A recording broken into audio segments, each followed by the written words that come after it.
Esses dias eu estava olhando alguns dos meus jogos antigos e me deparei com o game NBA 2K8, o jogo que me introduziu à série e um dos motivos que me fez amar a NBA. Na verdade, eu gostava tanto do jogo que acabei estragando o primeiro CD de tanto jogar. Bom, mas você deve estar se perguntando, o que isso tem a ver com o vídeo e por que eu estou escutando esse cara falar de um jogo que em retrospectiva nem era tão bom assim? Mas não se preocupe, tem tudo a ver. Existia um nome de um atleta que sempre me chamava a atenção, sendo ele Danny Granger, e eu me lembro que ele não era fácil de ser marcado toda vez que eu atuava contra o Indiana Pacers. Mas hoje ele nem está mais na NBA, por isso eu decidi dar uma olhada e ver o que aconteceu com a estrela Danny Granger. Ele foi draftado pelo time do Pacers com a 17ª escolha do draft de 2005 para jogar na posição de ala. A equipe do Indiana tinha bastante talento naquela época se olharmos. Claro, não era aquele time do início dos anos 2000 com Reggie Miller, mas possuía bons jogadores como Jermaine O'Neal e Steven Jackson. Ron Artest acabou trocado quase no início da temporada, enquanto Peja Stojakovic veio na metade da temporada para a equipe. Era um time sólido, mas nada bom o suficiente para disputar um título.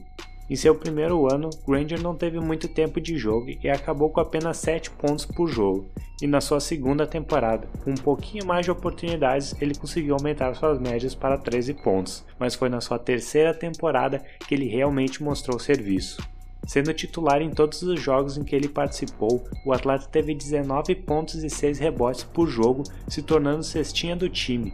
Mas o que mais impressiona aqui era seu aproveitamento na bola de 3 pontos, que passou da marca de 40%. Ele havia se tornado um eficiente arremessador, mas foi na temporada de 2008-2009 que ele realmente mostraria à liga o que ele era capaz de fazer. Ele aumentou suas marcas chegando a 25 pontos por jogo, enquanto ainda manteria o mesmo aproveitamento da bola de 3 pontos. Isso veio junto com algumas incríveis performances, incluindo 3 jogos com mais de 40 pontos e múltiplos jogos com mais de 30. Seu estilo de ser um pontuador nato e eficiente rendeu o prêmio de jogador que mais se desenvolveu naquela temporada, além de uma seleção para o time das Estrelas do Leste. O problema aqui era que ele estava sozinho na equipe, infelizmente. Seu maior apoio vinha de jogadores como Troy Murphy e Jerry Jack, então podemos entender o porquê o Pacers só ganharia 36 jogos naquela temporada. No ano seguinte, ele novamente conseguiria a marca de 24 pontos por jogo, mas um padrão começou a ser percebido quando novamente Granger perderia cerca de 20 jogos por causa de uma lesão, e algumas preocupações começaram a ser levantadas, mas mesmo assim ele ainda assinou uma extensão contratual de 5 anos num valor garantido de aproximadamente 60 milhões de dólares. O time ainda era ruim, mas alguns jovens draftados, entre eles Paul George e o pivô Roy Hibbert, traziam alguma esperança de que o time poderia se desenvolver para o futuro, principalmente na questão defensiva, enquanto Danny Granger carregava o ataque. Em 2010 ele continuou liderando o time em pontos com 20, sua terceira temporada seguida com mais de 20 pontos de média, e na temporada mais curta de 2011 por causa da greve dos atletas, ele teve 18 pontos de média, e o Pacers chegaria aos playoffs, sendo eliminado pelo Miami Heat no segundo round por 4-2. Ele continuava sendo eficiente e os jovens da equipe pareciam se desenvolver mais, trazendo bastante esperança para os torcedores. Infelizmente para o atleta, os problemas que acabariam com a carreira dele estavam prestes a começar. Na temporada de 2012, Granger perderia os primeiros 55 jogos da temporada com uma tendinite no joelho esquerdo. Ele atuou em 5 jogos entre o final de fevereiro e o início de março, antes de sair novamente fazendo uma cirurgia no joelho em abril.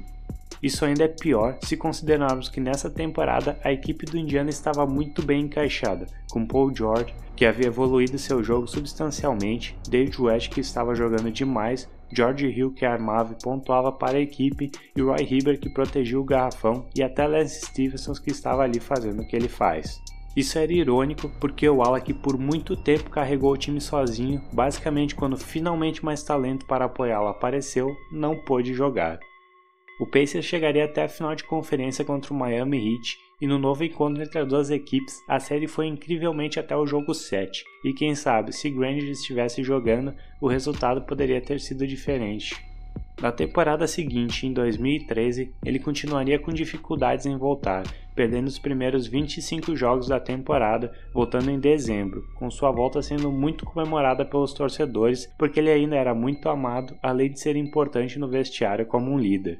Infelizmente, a administração do time não via isso em Granger e ele acabou sendo envolvido em uma troca em fevereiro de 2014, enviado para o Philadelphia 76ers, que pagou o contrato dele e o liberou.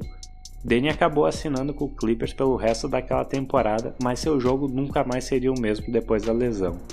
Na temporada seguinte, ele assinou com o Miami Heat e atuou por lá por 30 jogos antes de ser trocado com o Phoenix Suns, mas por causa de problemas no joelho, ele não atuou pela equipe. Ele foi trocado com o Detroit Pistons e passou a pré-temporada passando por uma reabilitação no joelho e no pé devido a lesões, mas acabaria liberado pelos Pistons sem jogar na equipe, acabando sua carreira aos 31 anos apenas. Infelizmente, Danny Granger se tornou outro atleta que teve sua carreira encurtada pelas lesões e ele nunca mais conseguiu se recuperar delas. Em um momento, ele foi um dos jogadores mais efetivos e um dos melhores pontuadores da NBA, mas para seu azar, seus melhores anos foram gastos em um time medíocre e seu talento nunca foi o suficiente para carregar a equipe. Quando o Pacers finalmente conseguiu montar um bom time, os problemas afastaram Allen das quadras e ele pôde apenas observar os jovens quase batendo no Heat sem poder jogar quando eles mais precisavam dele. Ele era letal, mas infelizmente para o jogador e para nós fãs, nunca saberemos o quão bom ele poderia ter se tornado, considerando que a sua aposentadoria aconteceu no seu auge. Agora só nos resta imaginar o como a série contra o Miami poderia ter sido diferente se Danny Granger tivesse atuado nela, principalmente se ele estivesse saudável. Obrigado e até a próxima.